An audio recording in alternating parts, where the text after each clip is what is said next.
नमस्कार दोस्तों, आप देख रहे हैं मेरा यूट्यूब चैनल।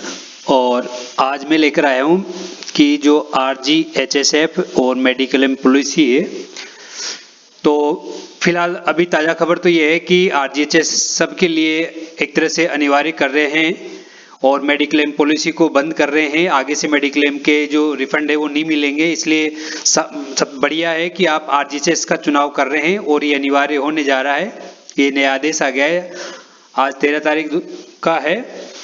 तो अभी तक संशय था कि ले नहीं ले, और अब अनिवार्य हो गया, तो इसका मतलब सभी को इसकी सहमति देनी अनिवार्य है। लेकिन अभी कुछ जो चल रहा है उस पर भी चर्चा करेंगे कि जो RGHSF पे मैनेजर पर चढ़ा रहे हैं जो साथी, उस पर भी चर्चा करनी है कि उस पर वो क्या कर रहे हैं, कई गलतियां तो नहीं कर रहे हैं। उसका जो बजट हेड है उसके बारे में चर्चा करेंगे कि कौन सा बजट हेड है इसका, और आप क्या चढ़ा रहे हो, तो उस पर चर्चा करते हैं। जुड़े रहिए। अगर आप नए हैं तो हमारे जो चैनल है उसको सब्सक्राइब जरूर करें और साथियों तक इसकी सूचना पहुंचाएं, बेल आइकन को दबाएं और कमेंट करें कि आपको ये वीडियो कैसा लगा। चलते हैं।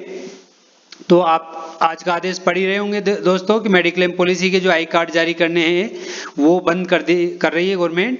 और RGHS का जो प्रथम चरण 1 जुलाई 2021 से प्रारंभ कर दिया गया है, और आदेश भी जारी हो गए कि मेडिक्लेम जो पॉलिसी है उसे के आई कार्ड समाप्त कर रहे हैं, आगे से नहीं बनेंगे अब। और जो लाभार्थी है इसके, अब तक जो इसके लाभार्थी है, इस चीज का विशेष ध्यान रहे कि अब तक जो उन्होंने ले ली है वो RGHS में समाहित करते हुए कैशलेस सुविधा ही प्रदान की जाएगी। इसका मतलब साफ है कि मेडिक्लेम पॉलिसी बंद हो गई और RGHS जो है एफ पॉलिसी है वो चालू हो जाएगी। अब समस्त कार्मिक, चाहे GPF का हो या NPS का हो, वो सारे RGHS योजना में शामिल होगा अनिवार्यतः। तो जो सभी कार्यालय, DDO जो भी है वो इस चीज पर विशेष ध्यान दें कि सभी को इससे जोड़कर और इनकी कटौती की शुरुआत करें। सभी जिला मुख्यालयों पर हो गया, और जो ID कार्ड है वो बंद हो गए पुराने, और RGHS के ई कार्ड है वो आप डाउनलोड कर लें और अपने पास सुरक्षित रख लें जब तक कि आपके इसके जो PVC कार्ड अगर आते हैं नहीं, तो वही आपका ई कार्ड ही आपको आपके काम देगा। तो चलते हैं। ये तो है सभी कार्मिकों के लिए कि आपको RGHS अनिवार्य रूप से लागू होगा तो इसमें कटौती करवाना है और करवानी है। दूसरा है कि जो पे मैनेजर पर कटौती करवाई जा रही है या जोड़ी जा रही है, उससे संबंधित है कि जो कटौतियां किस रूप में जोड़ रहे हैं उस पर चर्चा करते हैं।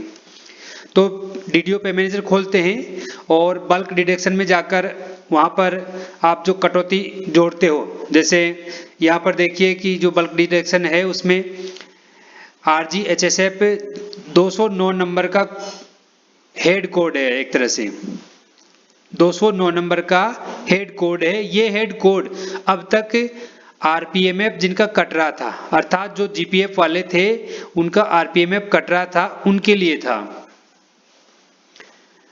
अब इसी कोड में अगर आप NPS वाले को जोड़ते हो तो उसके 875 रुपये, जो भी उनकी स्लेब है उसके हिसाब से उनकी राशि आती है। जैसे जैसे आप यहाँ चुनाव करते हैं किसी हेड का और RGHSF ओके करते हैं, स्लेब चुनते हैं, तो इधर जो एम्प्लॉय लिस्ट है उसमें सेलेक्ट आता है कि जो GPF के RPMF कटाने वाले एम्प्लॉय है उनके ये जो नीले कलर में सही का निशान लगा हुआ आता है, अर्थात ये इन व्यक्तियों का जुड़ा हुआ है। अब ये एक NPS का एम्प्लॉय है, इसका नहीं जुड़ा हुआ। अगर आप यहाँ स्लेब में जोड़ते हो तो ये भी 875 स्लेब में जुड़ जाएगा।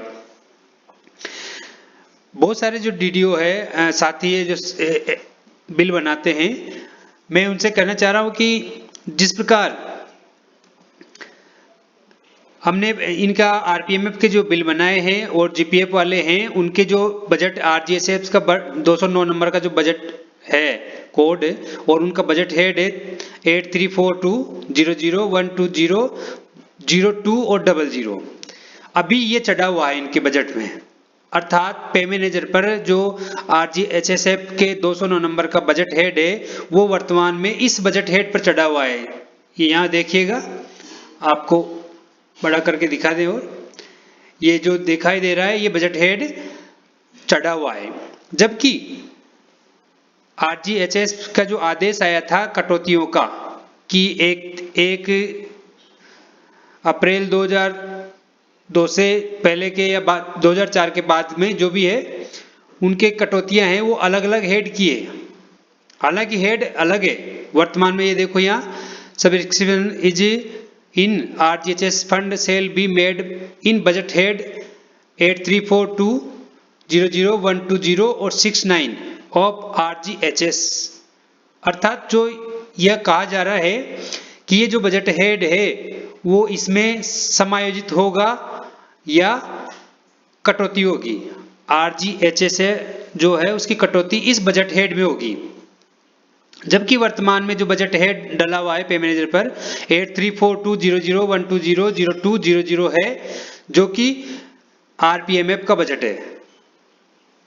हालांकि सभी को RGHS में शामिल किया गया है, फिर भी वहां बजट हेड भिन्न आ रहा है। तो अभी वर्तमान में RGHS की जो कटौतियां हैं इस पुराने हेड में लागू करने से कोई समस्या होगी या नहीं होगी, या फिर नया हेड डाला जाएगा, तो इस चीज का विशेष ध्यान रखिए। इस पर विशेष ध्यान रखा जाए, क्योंकि जब हम GPF की कटौती करने जाते हैं, ध्यान दें उस जगह पे मैनेजर पर GPF की कटौती करने जाते हैं तो GPF वालों के लिए GPF के कोड अलग है और NPS वालों के NPS के कोड अलग है। वहां 2004 लिखा हुआ आ रहा है और GPF में नहीं आ रहा है, तो दोनों के GPF के कोड अलग अलग है, GPF की राशि अलग अलग जाती है। तो यहाँ RGHS का जो कोड अब दिया गया है, क्योंकि ये नवीन योजना है और इसके कोड ये जारी किया गया है, तो जो RGHS की आगे से कटौती होगी वो इस 69 में होगी, जबकि अब तक जो कटौती थी RPMF की वो इस 0200 में हो रही थी। तो अभी वर्तमान में जो साथी RGHS ऐप को जोड़ रहे हैं उनका बजट हेड ये आ रहा है 0200, और मेरा मानना है कि अब जो RGHS का नया बजट हेड है वो ये जोड़ा जाएगा 69, तो उसी में RGHS की कटौती इसी में होना चाहिए, नवीन वाले बजट में, न कि पुराने वाले में। तो अभी जल्दबाजी नहीं करें, मेरा ये मानना है कि जल्दबाजी नहीं करें इस हेड को जोड़ने में, क्योंकि ये हेड बदलाव संभावित है इसमें, और जब नया हेड डल जाए तो कटौतियां सबकी जोड़ दी जाए। बिल बनाने की तारीख आ रही है मानते हैं, और इसमें जो भी ये समस्या वो हमारे सामने आएगी, लेकिन 16 तारीख से बिल जनरेट हो जाएंगे, तो क्योंकि कटौतियां 16 तारीख के बाद भी एडिट की जा सकती है, जोड़ी जा सकती है, तो हमें 20 तारीख 22 तारीख मिलती है कटौतियां संशोधित जोड़ने में, तो हम उस समय भी इसको एडिट कर सकते हैं और उस बिल को वापस अप्रूव करके फॉरवर्ड कर सकते हैं, वेरीफाई कर सकते हैं। तो इस चीज का विशेष ध्यान दे साथी कि ये जो दोनों बजट हेड है 69 और 0200 तो पुराने और नए हैं, जब तक अपडेशन नहीं हो तो कई उच्च जो अधिकारी है, विभाग है, उसे जानकारी लेने के बाद इसको अपडेट करें, नहीं तो फिर हटाना उसमें समस्या आएगी। हटाने के बाद नया बजट हेड चेंज करने में, अप्रूव करने में आपको समस्या आ सकती है, तो इस चीज का विशेष ध्यान दें और बजट हेड जोड़ते समय विशेष ध्यान देकर आगे का कार्य करें। तो वीडियो कैसा लगा आपको इस पर जरूर कमेंट करना और शेयर और सब्सक्राइब जरूर करना साथियों। धन्यवाद, शुभ रात्रि।